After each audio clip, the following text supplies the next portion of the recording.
Hello friends, welcome to my channel Electrical Power. Today we will discuss about the Scott connection or two-phase connection. तो transformer जो होता है वो Scott connection भी हम requirement होती है हमें, तो हम स्कॉट कनेक्शन करते हैं. स्कॉट कनेक्शन होता क्या है वो हम देखेंगे और ये कैसे किया जाता है. ठीक है, तो the Scott connection is the most common method of connecting two single phase transformer to perform the three phase to phase conversion and vice versa. ठीक है, इसमें क्या होता है कि जो स्कॉट कनेक्शन है वो एक कॉमनली मेथड है. ठीक है, जिसे हम क्या करते हैं, दो सिंगल फेज ट्रांसफार्मर को कनेक्ट करते हैं थ्री फेज से टू फेज का कन्वर्जन करने के लिए या फिर टू फेज से थ्री फेज का कन्वर्जन करने के लिए. ठीक है, तो ये कहलाता है हमारा स्कॉट कनेक्शन. ठीक है, इसमें हम क्या करेंगे, दो सिंगल फेज ट्रांसफार्मर को कनेक्ट करेंगे परफॉर्म करने के लिए three phase to to phase conversion या फिर vice versa means two phase two three phase conversion. ठीक है, तो इसमें क्या होते हैं कि दो ट्रांसफार्मर हम क्या करते हैं, इलेक्ट्रिकली कनेक्ट करते हैं, नॉट मैग्नेटिकली. ठीक है, मैग्नेटिकली कनेक्ट मतलब होता है उसकी जो कोर है वो मतलब आपस में कनेक्ट है, लेकिन क्या होता है इसको हम मैग्नेटिकली कनेक्ट नहीं करते हैं, हम इसको इलेक्ट्रिकली कनेक्ट करते हैं, है ना. मतलब एक ट्रांसफार्मर से दूसरे ट्रांसफार्मर को कनेक्ट करेंगे. ठीक है, मैग्नेटिकल कनेक्ट नहीं होगा ये. ठीक है, ओनली इलेक्ट्रिकल कनेक्शन होगा इसके बीच. ठीक है, इसमें क्या होता है, वन ट्रांसफार्मर को मेन ट्रांसफार्मर बोलेंगे और सेकंड जो अदर होगा उसको हम बोलेंगे ऑक्सिलरी या फिर टीजर ट्रांसफार्मर. ठीक है, इसका कंस्ट्रक्शन जो होता है वो इसका कंस्ट्रक्शन डायग्राम ये होता है. ठीक है, इसमें हम क्या करते हैं, ये थ्री फेज साइड है हमारा. ठीक है, यहाँ पे थ्री फेज साइड होगा, ए बी और सी, ये तीन फेज होंगे, इनका phase current I a I b और आई सी होगा. ठीक है, ए और बी के बीच का वोल्टेज होगा वो लाइन वोल्टेज होगा, लाइन ए और लाइन बी के बीच का वोल्टेज तो वी एल ये हो जाएगा. बी और सी के बीच का भी वी एल होगा और ए और सी के बीच का भी वी एल होगा. ठीक है, ये क्या होगी, प्राइमरी होगी, एक ट्रांसफार्मर की. ठीक है, ये वाला होगा हमारा टीजर ट्रांसफार्मर. ठीक है, और ये वाला हमारा होगा मेन ट्रांसफार्मर. ठीक है, तो ये टीजर ट्रांसफार्मर जो है वो यहाँ पे रहेगा और मेन ट्रांसफार्मर वो यहाँ पे रहेगा. ठीक है, इसका मैं कंस्ट्रक्शन बताता हूँ, कंस्ट्रक्शन कैसे करते हैं हम देखते हैं. ठीक है, तो कंस्ट्रक्शन में क्या होता है कि जो मेन ट्रांसफार्मर है वो सेंटर टिप्ड होता है डीपर. ठीक है, and is connect across the lines a across the line B and c of the three phase side. ठीक है, थ्री फेज साइड में इसमें देखो क्या बताया, मेन ट्रांसफार्मर जो है सेंटर टिप्ड होगा डीपर. ठीक है, तो जो ये जो क्या है, ये मेन ट्रांसफार्मर है, ये इसकी प्राइमरी है और ये सेकेंडरी है. ठीक है, तो मेन ट्रांसफार्मर है जो वो क्या होगा, सेंटर टिप्ड होगा डी पे. तो ये देखो डी पे ये सेंटर टिप्ड है. ठीक है, and is connected across the line B and C, और बी एंड सी के अक्रॉस ही कनेक्ट है. ठीक है, जो मेन ट्रांसफार्मर की जो प्राइमरी होगी वो होगी बी सी. देखो ये बी से लेके ये सी तक. ठीक है, ये उसको होगी इसकी क्या, प्राइमरी. और ये सेंटर टेप्ड है, ये जो डी पॉइंट है यहाँ पे क्या है, टेपिंग है, सेंटर टेप्ड है. ठीक है, डी पॉइंट पे, और बी और सी के अक्रॉस कनेक्ट है, ये इसकी बी और बी से सी प्राइमरी कहलाएगी. ठीक है, और जो स्मॉल ए1 और ए2 है ये इसकी क्या होगी, सेकंड, जो यहाँ पे लोड से कनेक्ट रहेगा. यहाँ एक फेस यहाँ पे मिलेगा मेन ट्रांसफार्मर से, दूसरा फेस मिलेगा हमें टीजर ट्रांसफार्मर से. ठीक है, अब क्या होता है इसमें, the teaser transformer is connected between the line terminal a and the centre tapping d. ठीक है, तो जो हमारे टीजर ट्रांसफार्मर है ये कहाँ पे कनेक्ट है, ए और सेंटर टेप्ड जो पॉइंट है डी. ठीक है, ये टेपिंग पॉइंट हमारा सेंटर टेप्ड रहेगा यहाँ पर. तो ये पॉइंट क्या है, डी. तो यहाँ पे इसकी प्राइमरी कनेक्ट रहेगी किसकी, टीजर ट्रांसफार्मर की प्राइमरी जो है टीजर ट्रांसफार्मर कनेक्ट है ए और डी पे. ठीक है, ए और डी पे कनेक्ट रहेगी. ठीक है, तो ये हो जाएगी ए से डी इसकी प्राइमरी, और V1 और V2 ये जो पॉइंट है ये इसकी होगी क्या, सेकेंडरी. ठीक है, और यहाँ पे इसका सिंगल फेस मिलेगा और यहाँ पे लोड कनेक्ट हुआ, तो एक फेस यहाँ मिलेगा हमें और एक फेस यहाँ मिलेगा. ठीक है, अब ये क्या है, सेंटर टेप्ड है. ठीक है, सेंटर टेप्ड है तो इसकी प्राइमरी क्या होगी, हाफ हाफ हो जाएगी, तो 0.5 TP यहाँ आ जाएगा, 0.5 TP यहाँ आ जाएगा. ठीक है, तो 0.5 ये हो जाएगी रिजॉल्व टू पार्ट में. ठीक है, ये हमने देख लिया, प्राइमरी और सेकेंडरी मैंने बता दी. इसके बाद क्या है, frequently identical interchangeable transformer used for the Scott connection. ठीक है, इसमें क्या करते हैं हम, आइडेंटिकल इंटरचेंजेबल ट्रांसफार्मर यूज करते हैं स्कॉट कनेक्शन में. ठीक है, in which each transformer has a primary winding of TP turns. ठीक है, जिसमें क्या होता है कि जो ईच ट्रांसफार्मर होगा, ठीक है, उसमें क्या होगा, has a primary winding of TP turns. उसमें प्राइमरी वाइंडिंग में क्या होगा, TP टर्न्स होंगे. ठीक है, प्राइमरी के टर्न्स होंगे. ठीक है, उसमें क्या, and is provided with tapping at 0.2 0.289 TP, 0.5 TP and 0.866 TP। ठीक है, तो ये क्या होते हैं, ये टेपिंग होता है, टेपिंग होता है। ठीक है, ये जो होती है क्या है, टेपिंग प्रोवाइड करती है इतने पॉइंट पे हमें। ठीक है, तो इसमें क्या होता है, आइडेंटिकल जो इंटरचेंजेबल ट्रांसफार्मर हम यूज करते हैं स्क्वाड कनेक्शन के लिए, उसमें क्या होता है कि ईच ट्रांसफार्मर की जो प्राइमरी होती है उसमें कुछ टीपी टर्न्स होते हैं। ठीक है, जो टीपी टर्न्स होते हैं वो हमें क्या प्रोवाइड करते हैं, टेपिंग प्रोवाइड करते हैं। कितने कितने पे, एक तो 0.289 पे, एक 0.5 पे और एक 0.866। ठीक है, इन पे हमें टेपिंग मिलती है। ठीक है, हम देखते हैं इसमें क्या कैलकुलेशन हम करेंगे। तो the line voltage of the three phase system जो है, तो थ्री फेज साइड हमारा ये है, तो यहाँ पे लाइन वोल्टेज हमें मिलेगा वी ए वी बी और सी के बीच और वी सी और ए के बीच। ठीक है, तो हमें तीन वोल्टेज मिल जाएंगे, V A V B C and V C A. ठीक है, विच आर बैलेंस, जो कैसे रहेंगे, बैलेंस रहेंगे।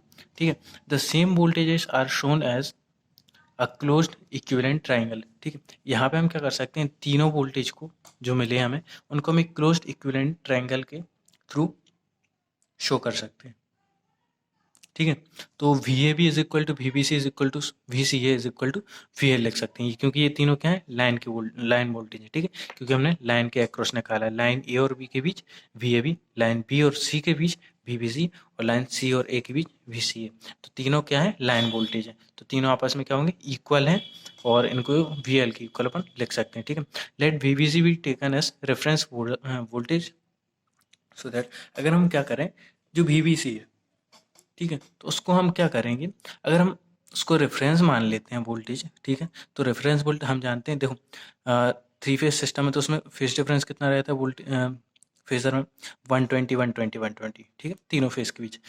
तो यहाँ पे हम वी को हमने रेफरेंस लिया, तो उसको क्या लिख सकते हैं अपन, वी एल, क्योंकि क्या है, ये सब क्या है, लाइन वोल्टेज है। ठीक है, तो V c is equal to सारे वी एल के इक्वल है, तो हम इसको क्या लिख सकते हैं, V l angle 0 degree. 0 degree क्यों, क्योंकि फेस इसको हमने रेफरेंस लिया है। ठीक है, अब जो वी सी है, ठीक है, उसको वो भी क्या है, वी एल की इक्वल है, तो we l angle -120 degree. -120 degree क्यों लिखा, क्योंकि देखो क्लॉकवाइज डायरेक्शन में 120 डिग्री है। ठीक, तो क्लॉकवाइज डायरेक्शन में अगर रहता है तो हम नेगेटिव साइन के साथ लिखते हैं। ठीक है, तो वी एल एंगल -120 डिग्री लिखेंगे। ठीक है, अब ये क्या है, देखो वी बी से एंटी क्लॉकवाइज है वी ए बी, तो वी ए बी को अपन क्या लिख सकते हैं, वी एल प्लस 120 डिग्री। ठीक है, क्योंकि ये एंटी क्लॉकवाइज है, तो एंटी क्लॉकवाइज में 120 प्लस मिलेंगे।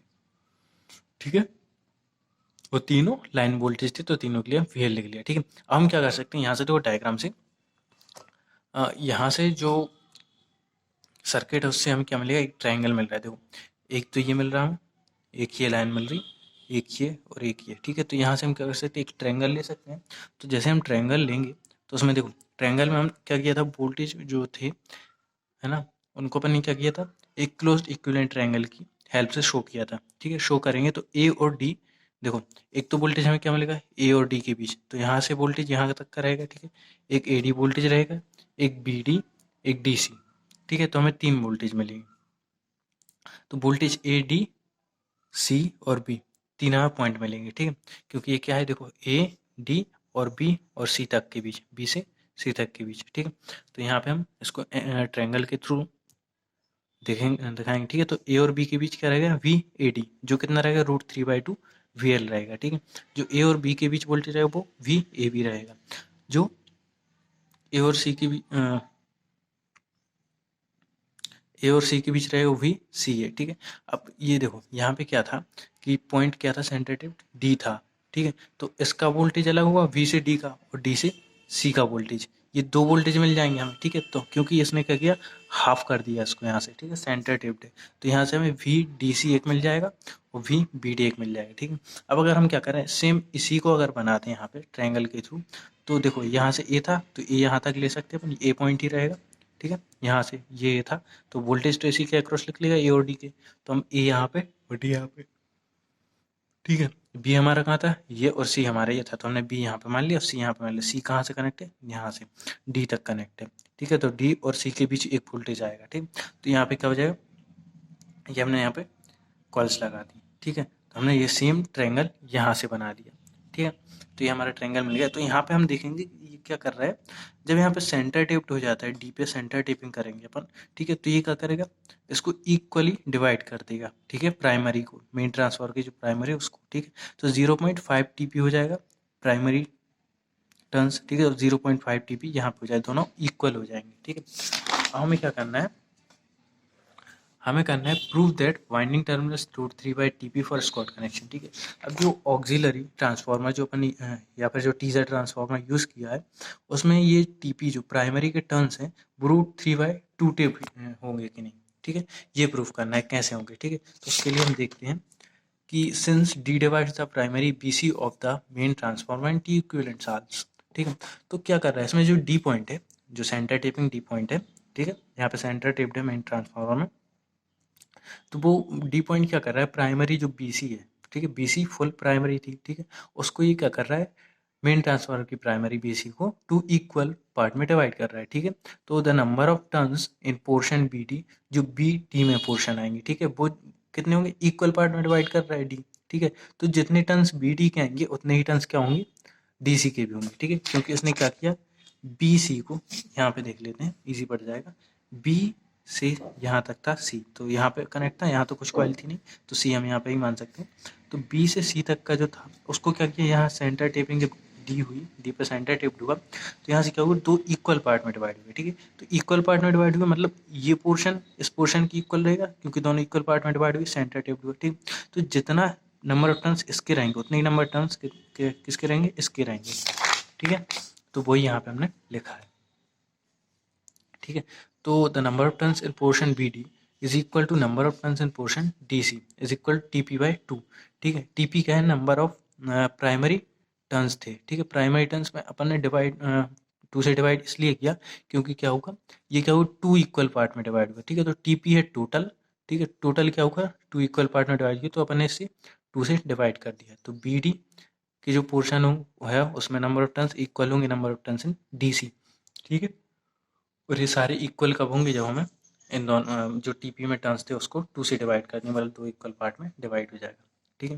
तो जो वोल्टेज VBD है एंड VDC है वो इक्वल होंगे, ठीक है। वो इक्वल क्यों होंगे, क्योंकि पोर्शन क्या है, इक्वल पार्ट में डिवाइड हुआ, तो जितने नंबर ऑफ टर्म्स यहाँ पर है उतने नंबर ऑफ टर्न्स दोनों में से, ठीक है। जितने नंबर ऑफ टर्न्स यहाँ पे आए हैं उतने ही यहाँ पे होंगे, ठीक है, सेंटर टेपन की वजह से, ठीक है, क्योंकि इक्वल है। तो वोल्टेज भी क्या होंगे, आपस में इक्वल होंगे, ठीक है। तो they are in phase with VBC, ठीक है। अब वो फेज में क्यों होंगे VBC के साथ, फेज में इसलिए होंगे क्योंकि VBC जो है वो टोटल वोल्टेज था अपना, ठीक है। लेकिन सेंटर टेपिंग D होने की वजह से वो 2 वोल्टेज में डिवाइड हो गया, ठीक है। लेकिन उसका फेज जो है वो VBC ही रहेगा, ठीक है, क्योंकि VBC इज इक्वल टू क्या है, VBD प्लस VDC, ठीक है। तो VBC से ही मिले नाम है ये दोनों, ठीक है। तो जिस फेस में ये रहेगा उसी फेस में ये VBC के साथ ही रहेंगे, ठीक है। तो हम क्या लिख सकते हैं कि VD is equal to VDC is equal to 1/2 VBC, ठीक है, क्योंकि ये क्या है, सेम फेस में है। तो यहाँ पे हम क्या करेंगे, अब 1/2 VBC को हम क्या लिख सकते हैं, यहाँ से देखो हमने क्या लिखा था, VBC को रेफरेंस बनाया तो VL एंगल 0 डिग्री, भाई हम यहाँ पे लिखते हैं VL एंगल 0 डिग्री, ठीक है, since VBC is equal to VL angle 0 degree, ठीक है। तो the voltage between A and D, अब जो A और D के बीच वोल्टेज हम निकालेंगे, ठीक है। तो A और D के बीच वोल्टेज जो है वो क्या होगा, VAD इज इक्वल टू क्या हो जाएगा, VAB प्लस VBD, ठीक है। VAD जो होगा VAD, ठीक है, वो किसकी इक्वल होगा, वो होगा VAB प्लस VBD, जो AB के बीच जो वोल्टेज है, ठीक है। तो अगर अपन क्या करें, ये ट्रायंगल देखें, यहीं से लिया है हमने ये ट्रायंगल, ठीक है। तो इसमें क्या होगा कि जो AD है, ठीक है, VAD इसका जो वोल्टेज रहेगा उसमें हम क्या करें, अब यहाँ पर हम एक ट्रायंगल ले लेते हैं, ठीक है। ट्रायंगल क्या देखेंगे कि जो VAD होगा, जिसका जो टोटल वोल्टेज होगा वो क्या होगा, जो VAB लाइन वोल्टेज है, ठीक है, और प्लस VBD, इन दोनों का जो सम होगा वो इसकी इक्वल होगा, ठीक है। तो VAD is equal to VAB plus VBD होगा, ठीक है। इज इक्वल टू हम क्या लिख सकते हैं, VAB की जगह हम क्या लिख सकते हैं, VL एंगल -120, VAB की जगह VL एंगल प्लस 120 डिग्री, तो VL 120 डिग्री प्लस VBD की जगह हम क्या लिख सकते हैं, 1/2, ठीक है। VBD इज इक्वल टू क्या लिख रहा था, ये VVD is equal to VDC is equal to 1/2 angle VL angle 0 degree निकला था, ठीक है, ये इक्वल थे आपस में, तो VVD की जगह हम 1/2 VL एंगल 0 डिग्री लिख देंगे, ठीक है। अब इसको हम क्या करें, इसको पोलर फॉर्म से रेक्टेंगुलर फॉर्म में लाएंगे तो क्या हो जाएगा, VL minus 1/2 plus J root 3/2 plus यहाँ पे एंगल 0 डिग्री है तो रेक्टेंगुलर में लाएंगे तो J भी 0 हो जाएगा, तो क्या बचेगा VL अकेले, तो 1/2 VL, यहाँ से हम VL कॉमन ले लेंगे और जब इसको सॉल्व करें तो 1/2 से 1/2 कैंसिल हो जाएगा और बचेगा total V8 is equal to J root 3/2 VL is equal to, इसको सॉल्व करेंगे तो हो जाएगा 0.866 VL एंगल 90 डिग्री, ठीक है। इसका मतलब क्या हो रहा है कि जो ऑक्सिलरी ट्रांसफार्मर है, ठीक है, उसकी जो प्राइमरी में टर्म्स है वो क्या हो रहा है, रूट 3/2 ही आएंगे, ठीक है, टर्म्स ऑफ प्राइमरी साइड, ठीक है। तो यही हमें प्रूफ करना था कि जो इसमें बाइंडिंग टर्मिनल जो होते हैं, ठीक है, ऑक्सिलरी ट्रांसफार्मर का, उसकी प्राइमरी में रूट 3/2 ही आता है, ठीक है। तो ये हम यहाँ से आप पता चलेगा, ठीक है। अब यहाँ पे हम क्या लिख सकते हैं कि hence the teaser transformer has a primary voltage rating that is root 3/2 और 0.866 of the voltage rating of main transformer, ठीक है। इससे हमें क्या समझ में आता है ये निकालने पे कि जो टीजर ट्रांसफार्मर है ना, है, ठीक है, तो उसकी जो प्राइमरी वोल्टेज है, ठीक है, प्राइमरी वोल्टेज रेटिंग है वो कितनी है, रूट 3/2, ठीक है। तो इससे यहाँ पता चल गया कि प्राइमरी टीजर ट्रांसफार्मर की जो प्राइमरी वोल्टेज रेटिंग है वो है रूट 3/2 या फिर 0.866, ठीक है, of the voltage rating of main transformer की जो वोल्टेज रेटिंग है, ठीक है, उससे इसकी रेटिंग क्या है, 0.866 है, ठीक है। तो ये हमें वोल्टेज रेटिंग इससे पता चलती है कि जो मेन ट्रांसफार्मर की वोल्टेज रेटिंग है, ठीक है, उससे टीजर ट्रांसफार्मर की वोल्टेज रेटिंग कितनी है, ठीक है। तो टीजर ट्रांसफार्मर की जो प्राइमरी की वोल्टेज रेटिंग होती है वो रूट 3/2 आती है, ठीक है, of the voltage rating of main transformer से, ठीक है, मेन ट्रांसफार्मर की जो वोल्टेज रेटिंग होती है उससे, ठीक है। तो ये हमने ये भी प्रूव कर दिया, ठीक है। इसके बाद हम देखते हैं एप्लीकेशन ऑफ स्कॉट कनेक्शन। तो इलेक्ट्रिक जो फर्नेस होती है installation where it is desired to operate two single phase furnaces together and draw a balanced load from the three phase supply, ठीक है।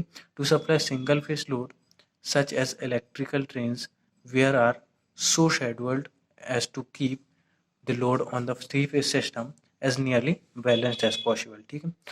To link a three phase system with a two phase system with flow of power in either direction, ठीक है।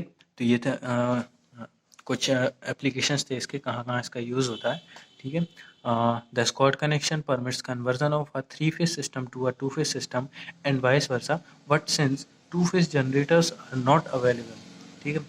चूँकि क्या हो, देखो Scott connection में होता क्या है, परमिट करता है क्या, कन्वर्जन करना थ्री फेज से टू फेज सिस्टम में या फिर vice versa means two phase से थ्री फेज सिस्टम में, ठीक है। But since two phase generators are not available, ठीक है, लेकिन हम जानते हैं टू फेज जनरेटर्स का अपन यूज़ करते ही नहीं है, थ्री फेज जनरेटर का यूज़ करते हैं, तो the conversion from two phase two three phase is not used in practice, ठीक है। तो प्रैक्टिस में अपन टू फेज से थ्री फेज यूज़ नहीं लेते हैं, लेकिन थ्री फेज से टू फेज का यूज़ हम लेते हैं, ठीक है, जहाँ पे टू फेज की ज़रूरत होती है। और यहाँ पे हमने एप्लीकेशन देखा टू फेज की ज़रूरत कहाँ कहाँ होती है हमें, ठीक है।